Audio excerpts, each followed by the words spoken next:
Hello students, welcome back to the next episode of business environment. हमने पहला episode release कर दिया है बिजनेस एनवायरनमेंट का, जहां पे हमने बहुत इंपॉर्टेंट टॉपिक्स को डिस्कस करा है और कुछ स्ट्रैटेजिकल टिप्स भी आपके साथ डिस्कस करी हैं, तो प्लीज़ उसको ज़रूर वॉच कर लीजिए। आज जो हम स्टार्ट करने वाले हैं that is the second portion. Second portion में हम कुछ दो क्वेश्चंस बचे हुए हैं, उनको डिस्कस करेंगे। पहला अगर आप देखेंगे तो new economic policy and its impact on the business, मतलब न्यू इकोनॉमिक पॉलिसी जो इंट्रोड्यूस हुई उसका क्या इम्पैक्ट था बिजनेस के ऊपर, डिस्कस करेंगे।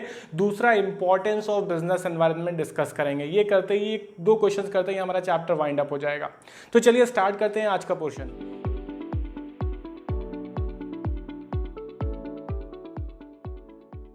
देखिए, आज जो पढ़ने वाले हैं तो सबसे पहला जो पोर्शन है वो है impact of changes in economic policy.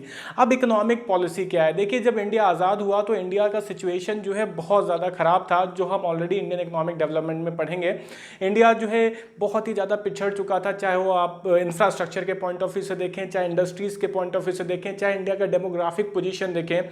तो उसी के सिनेरियो के बाद अगर आप देखेंगे तो इंडिया के अंदर कुछ नए 5 ईयर प्लान्स बने और बहुत सारे स्टेप्स लिए गए। ठीक है, तो इंडिया के अंदर अगर आप देखते हैं 1950 से लेकर के 1990 तक एक पॉलिसी चलती थी जहां पे कई सारे चेंजेस आए। वहां पे जो पॉलिसी चलती थी वहां पे डोमिनेंस था पब्लिक सेक्टर का, मतलब हमारी इकोनॉमी को कौन कंट्रोल कर रहे थे? पब्लिक सेक्टर कंट्रोल कर रहे थे। जब भी हम न्यू इकोनॉमिक पॉलिसी स्टार्ट करते हैं तो न्यू इकोनॉमिक पॉलिसी अगर आप ध्यान रखें तो न्यू इकोनॉमिक पॉलिसी इंडिया में इंट्रोड्यूस होती है, अगर आप देखेंगे तो बहुत इंपॉर्टेंट ईयर है 1991। तो न्यू इकोनॉमिक पॉलिसी जब भी बोला जाएगा तो 1991 का जिक्र होता है। और न्यू इकोनॉमिक पॉलिसी अगर आप देखेंगे तो इसमें हमारे उस समय के जो फाइनेंस मिनिस्टर थे उनका बहुत ज़्यादा इंपॉर्टेंट रोल था इंडिया के अंदर न्यू इकोनॉमिक पॉलिसी इंट्रोड्यूस करने में। अब वो फाइनेंस मिनिस्टर कौन थे? वो थे मिस्टर मनमोहन सिंह। तो मनमोहन सिंह जो है 1991 में फाइनेंस मिनिस्टर थे, उन्हीं के सुपरविजन में ये पॉलिसी इंडिया के अंदर इंट्रोड्यूस करी गई। तो इस पॉलिसी के 3 मेजर कॉम्पोनेंट है अगर आप देखेंगे तो लिबरलाइजेशन, प्राइवेटाइजेशन एंड ग्लोबलाइजेशन।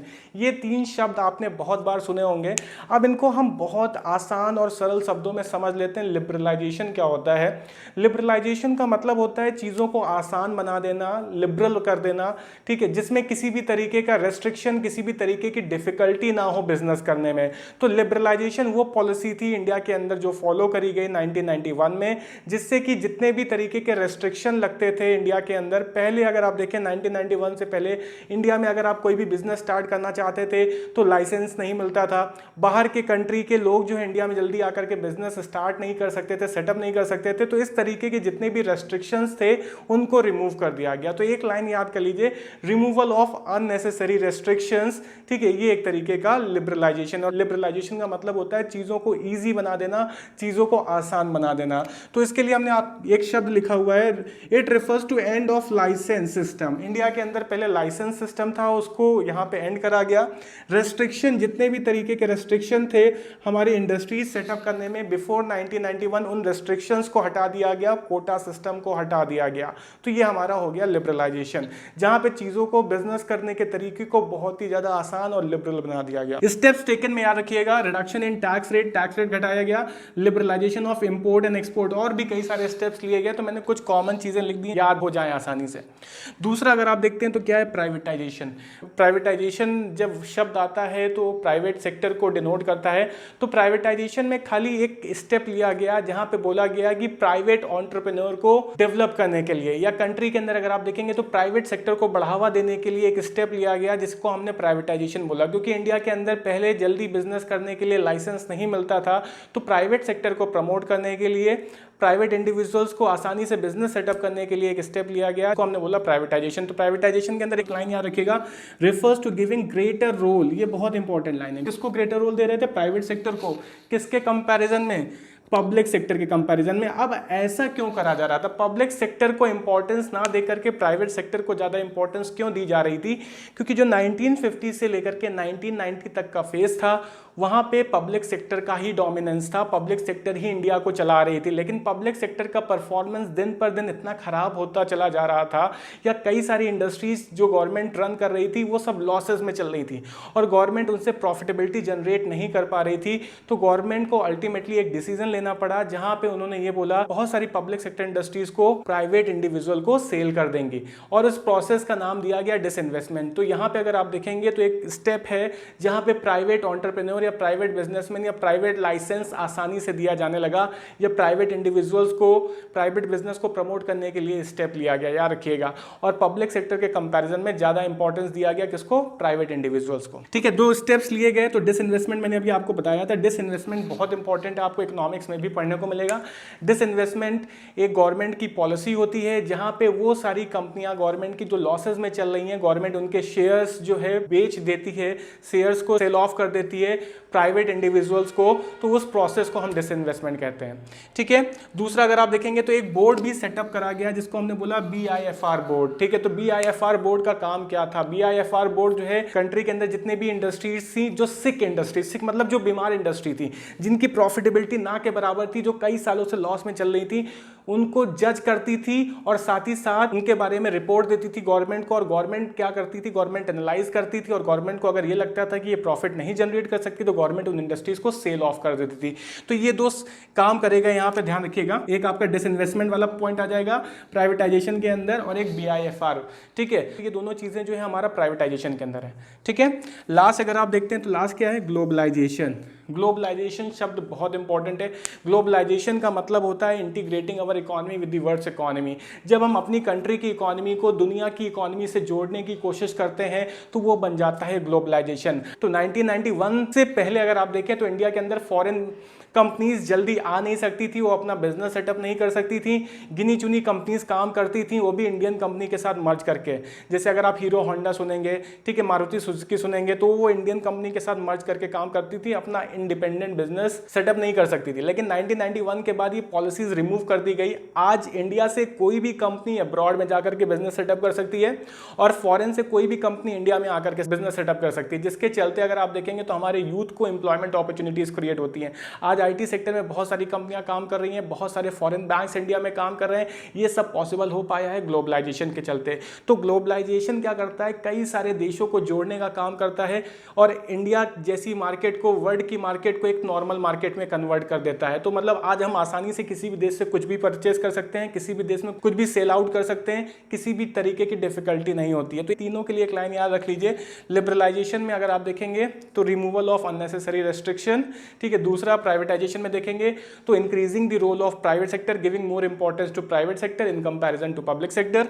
तीसरा अगर आप देखेंगे ग्लोबलाइजेशन तो इंटीग्रेटिंग अवर इकोनॉमी, ये लाइन लिखी हुई है देखिए, integrating Indian economy with the world's economy. मतलब इंडियन इकोनॉमी को हम किसके साथ रिलेट कर रहे हैं? दुनिया की इकोनॉमी के साथ रिलेट कर रहे हैं।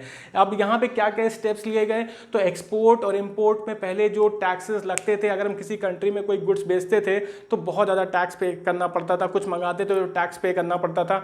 तो एक्सपोर्ट का जो टैक्स है वो तो ऑलमोस्ट खत्म ही कर दिया गया है। इंपोर्ट के टैक्सेस में अगर आप देखेंगे तो काफ़ी कमियाँ आई हैं और भी कई सारे स्टेप्स लिए गए हैं। तो ये कुछ चीज़ें हैं इंपॉर्टेंट, इनको आप नोट डाउन कर लीजिए, चाहिए तो स्क्रीनशॉट ले लीजिए। होप सो आपको कंपोनेंट समझ में आ गए होंगे और आपने नोट भी कर लिए होंगे।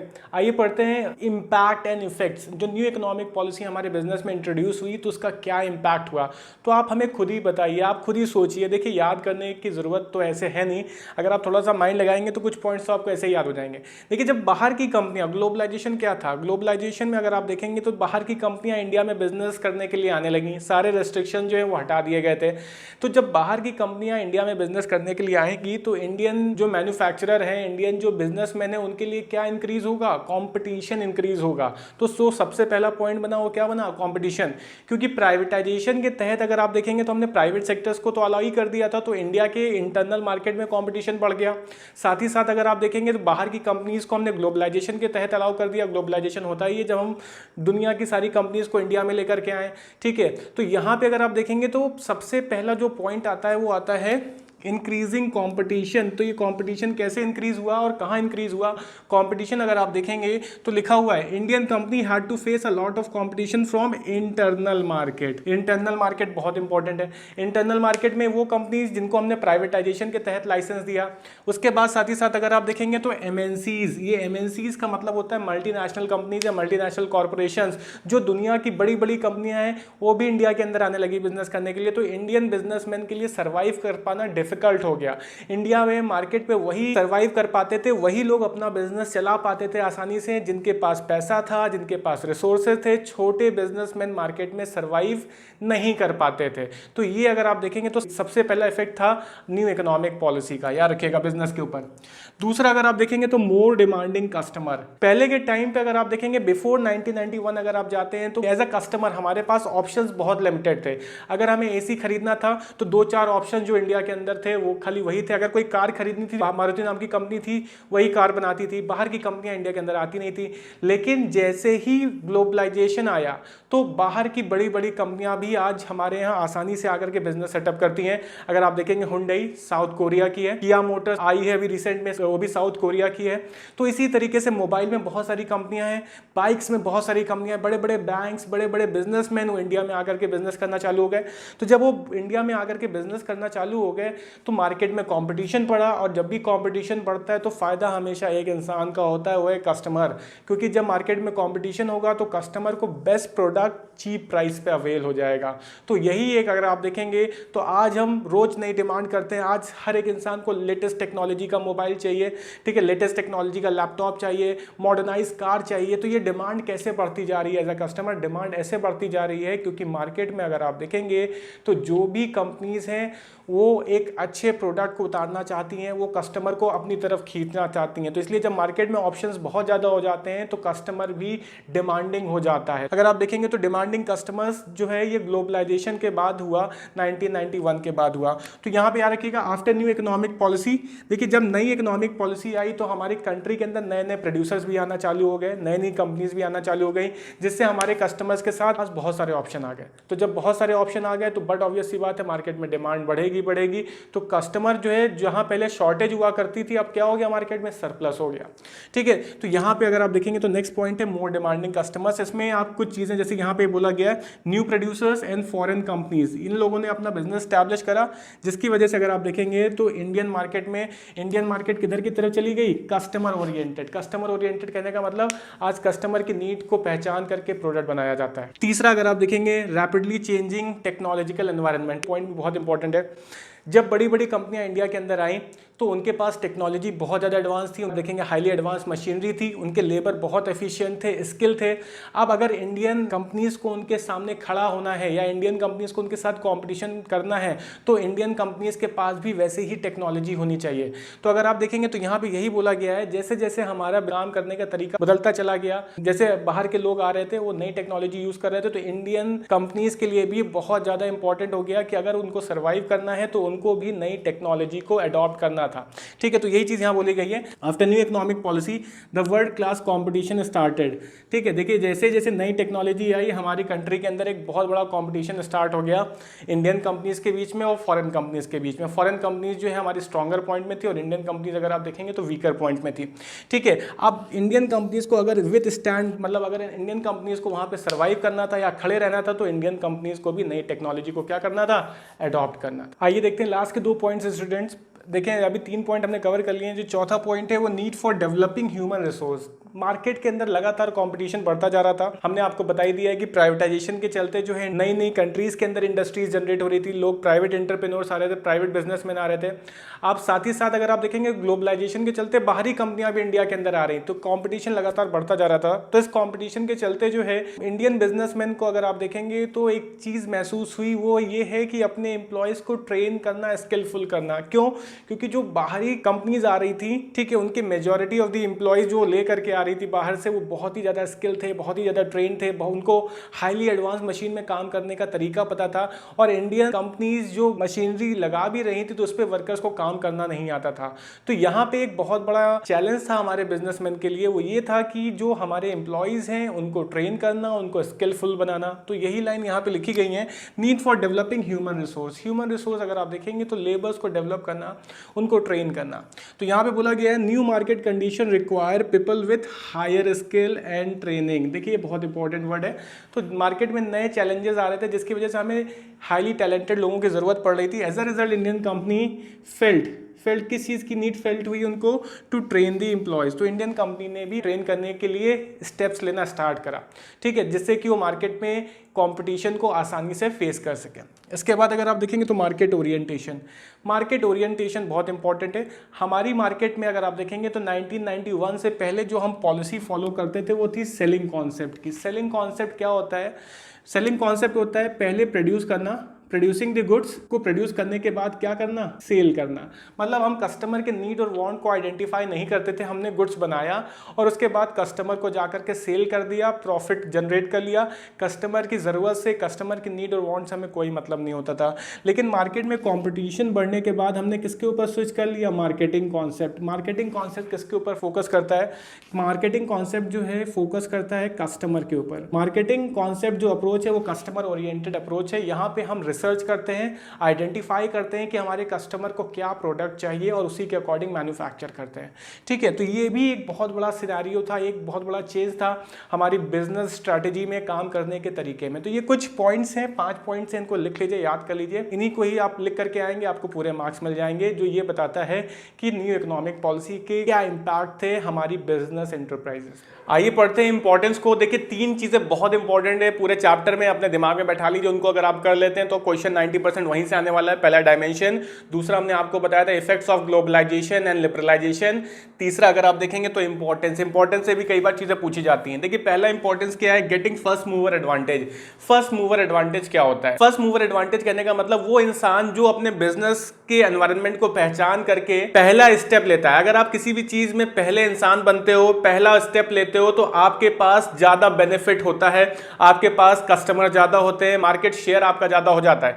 फॉर एग्जाम्पल अगर आप देखें, अगर कोई ऐसा बिजनेस जिसको मार्केट में किसी ने भी स्टार्ट नहीं करा है, अगर आप उसको एनालाइज करते हो कि आने वाले टाइम में वो पॉपुलर होने वाला है और आप उसको सही समय पे स्टार्ट कर देते हो, तो बट ऑब्वियस सी बात है आपके पास नंबर ऑफ कस्टमर्स ज्यादा होंगे। एग्जाम्पल उसका मैं बता देता हूं, अमेजन के जो ओनर हैं उन्होंने एक टाइम पहले ये एनालाइज करा, ठीक है, कि आने वाले टाइम जो है वो ई कॉमर्स का होगा, ई बिजनेस का होगा, जहां पे ऑनलाइन सारी चीजें सेल होंगी, और उन्होंने अमेजॉन जैसी कंपनी को स्टार्ट करा और आज अगर आप देखेंगे तो वो इंसान दुनिया का सबसे अमीर आदमी बन चुका है। तो ये फर्स्ट मूवर एडवांटेज होता है। जो बिजनेस पहले स्टार्ट करता है, एनालाइज करके स्टार्ट करता है, फ्यूचर देख के स्टार्ट करता है, तो हमेशा उसके पास पॉसिबिलिटीज ज्यादा होती है। देखिए इसीलिए मैंने मार्क कर दिया important word, businessman who are able to understand and scan the opportunities. जो इंसान अपॉर्चुनिटीज को स्कैन कर लेता है, पहचान लेता है कि आने वाला टाइम कैसा होगा और सही समय पे बिजनेस स्टार्ट कर देता है, तो उसके पास अगर आप देखेंगे गेट्स द मैक्सिमम बेनिफिट।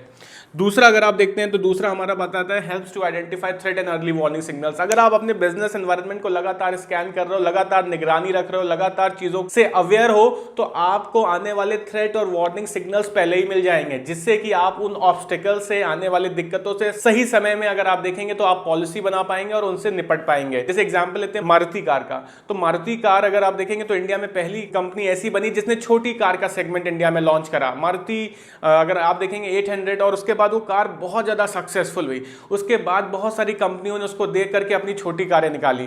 तो इसीलिए अगर आप देखेंगे तो पहली बात तो मारुति कार ने जब ये छोटी मारुति 800 लॉन्च करी तो उसके पास फर्स्ट मूवर एडवांटेज आ गया, जो हमने आपको पहले ही बता दिया।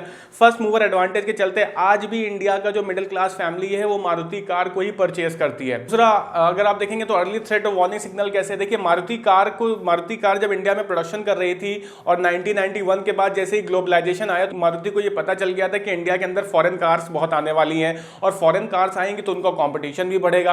तो उन्होंने क्या करा, उन्होंने अर्ली थ्रेट और वार्निंग सिग्नल को पहले पहचान लिया और इंडिया के अंदर कारों का प्रोडक्शन एकदम से बढ़ा दिया और अफोर्डेबल प्राइस पे क्वालिटी प्रोडक्ट्स देना चालू करा, जिससे कि मारुति की सेल वही की वही बनी रही और जितनी भी foreign competition, foreign companies India के अंदर आई वो अभी भी मारुति को कहीं भी कैच नहीं कर पा रही है। आज के टाइम पे भी अगर आप देखेंगे तो 55% शेयर जो है अभी भी मारुति के पास ही है और इंडिया की कार वैगन आर ही कही जाती है। तो ये अगर आप सेगमेंट देखेंगे तो ये early threat and warning signal से रिलेटेड है, जहां पे उसने मौके को पहचान लिया और अर्ली वार्निंग सिग्नल जो वार्निंग मिल रही थी वो थ्रेट को पहचाना और थ्रेट के अकॉर्डिंग अपना बिजनेस पूरी तरीके से चेंज कर दिया। देखिए इंपॉर्टेंट वर्ड आपके लिए मार्क कर दिया मैंने, business who are able to scan business environment on time. जो बिजनेसमैन जो है बिजनेस एनवायरनमेंट को टाइम पे स्कैन कर लेते हैं, चीजों को पहचान लेते हैं, तो वो आसानी से किसी भी तरीके की प्रॉब्लम से डील कर लेते हैं। ठीक है, उनके पास पहले से ही प्लान रहता है कि वार्निंग सिग्नल या थ्रेट से कैसे डील करना है। यही अभी जो मैंने आपको मारुति के एग्जाम्पल में बताया। आइए स्टूडेंट्स लास्ट के 2 पॉइंट समझते हैं। देखिए स्टूडेंट नेक्स्ट है helps in tapping and assembling resources. Tapping क्या होता है? टैपिंग का मतलब अगर आप देखेंगे तो आइडेंटिफाई करना, असेंबलिंग का मतलब देखेंगे तो इकट्ठा करना। अब यहाँ पे ये बोला जा रहा है कि जो हमारा बिजनेसमैन है वो मार्केट की कंडीशंस को एनालाइज करता है, मार्केट को स्कैन करता है और मार्केट की डिमांड के अकॉर्डिंग अपने रिसोर्सेज को खरीदता है और फिर उनको असेंबल करके मार्केट में बेचता है। ठीक है, सिंपल सा शब्द मैं बोल रहा हूँ, मार्केट की डिमांड के अकॉर्डिंग रिसोर्सेज को खरीदता है और फिर उसको असेंबल करके मार्केट में बेचता है। जैसे प्रेजेंट टाइम में अगर आप देखेंगे तो एलईडी की डिमांड है, तो एज अ मैन्युफैक्चरर हम क्या करेंगे, हम वही रिसोर्स खरीदेंगे जो हमारे एलईडी को बनाने में हमारी मदद करेंगे। उसी रिसोर्सेज को, उन्हीं चीज़ों को, उन्हीं कंपोनेंट्स को असेंबल करके एलईडी मैन्युफैक्चर करेंगे और उसको मार्केट में सेल कर देंगे। तो ये हमारा क्या है, helps in tapping and assembling the resources. अब अगर कोई भी मैन्युफैक्चरर आज के दौर पे जहां एलईडी की डिमांड है वहां पे अगर वो ब्लैक एंड व्हाइट टीवी के रिसोर्स खरीदेगा और उसको मैन्युफैक्चर करके सेल करेगा तो मार्केट में वो सक्सेसफुल नहीं हो पाएगा। तो हमारा बिजनेस एनवायरनमेंट हमें मदद करता है कि आसपास की चीज़ों को एनालाइज करें, उसी के अकॉर्डिंग रिसोर्सेज को इकट्ठा करें और उनको असेंबल करके मार्केट में क्या करें, सेल करें। ठीक है, तो इसलिए यहाँ पे देखेंगे businessman have to supply goods according to the demand in market. मतलब बिजनेसमैन वही गुड्स सप्लाई करता है या उसी गुड्स को सप्लाई करना चाहिए जिसकी मार्केट में डिमांड है। अब मार्केट में जिसकी डिमांड होगी उसी के लिए वो रिसोर्स इकट्ठा करेगा, उसी के लिए वो कंपोनेंट्स इकट्ठा करेगा और फिर उनको असेंबल करके मार्केट में क्या करेगा, सेल करेगा, तभी वो सक्सेसफुल बिजनेसमैन बन पाएगा। ठीक है, तो यहाँ पे देखें they collect the resources according to the demand. ठीक है, with the demand of LED TV manufacturer select resources. तो अगर आप देखेंगे तो select resources for LED not for black and white TV. ये वही एग्जाम्पल है जो मैंने अभी आपको समझाया।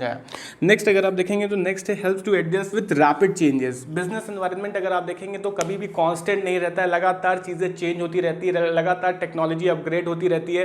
तो यहाँ पे अगर आप देखेंगे तो अगर एज अ बिजनेसमैन हमें सक्सेसफुल होना है तो हमें अपने एनवायरनमेंट को प्रॉपर तरीके से स्कैन करना है, उसके आसपास निगरानी रखनी है और जैसे जैसे चेंजेस आ रहे हैं वैसे वैसे चेंजेस अपने बिजनेस में भी हमको लेकर के आने हैं। अपनी बिजनेस की इंटरनल पॉलिसीज पे, एक्सटर्नल पॉलिसीज पे वो सारी चीजें लेकर के आनी है जिससे कि सिचुएशन के अकॉर्डिंग हम अपने आप को ढाल सके और अपने बिजनेस को सक्सेसफुल बना सके। जैसे मान लेते हैं हमारा कॉम्पिटिटर है, अपने आप कोई नई मशीनरी लेकर के आ रहा है, हाईली स्किल्ड लेबर लगा रहा है, तो वही सारी चीजें हमें भी करनी होंगी और उससे बेटर तरीके से करनी होंगी अगर हम मार्केट में सक्सेसफुल बनना चाहते हैं। तो बिजनेस स्कैनिंग अगर आप देखेंगे तो बिजनेस स्कैनिंग जो है हमारे चेंजिंग एनवायरनमेंट को, चेंजिंग बिजनेस एनवायरनमेंट को अडॉप्ट करने में हमारी मदद करता है। ठीक है, जिससे कि हम आगे चल करके आसानी से बिजनेस कर सकें। तो यहाँ पे अगर आप देखेंगे तो स्कैनिंग हेल्प्स द बिजनेसमैन, ठीक है, to make changes in business in order to match the external environment. तो एक्सटर्नल एनवायरनमेंट के अकॉर्डिंग अपने बिजनेस में चेंज लाना कैसे पॉसिबल होगा, जब हम लगातार अपने बिजनेस एनवायरनमेंट को स्कैन करते चले जाएंगे, तभी हम आसानी से चीज़ों को अडॉप्ट कर पाएंगे, चाहे वो इंटरनल वे में हो चाहे एक्सटर्नल वे में हो। और जब हम अपने कॉम्पिटिटर के अकॉर्डिंग चीज़ों को कर पाएंगे या कॉम्पिटिटर से पहले अच्छी चीज़ों को कर पाएंगे तो बट ऑब्वियस सी बात है हमारा बिजनेस अपने आप ग्रो करेगा।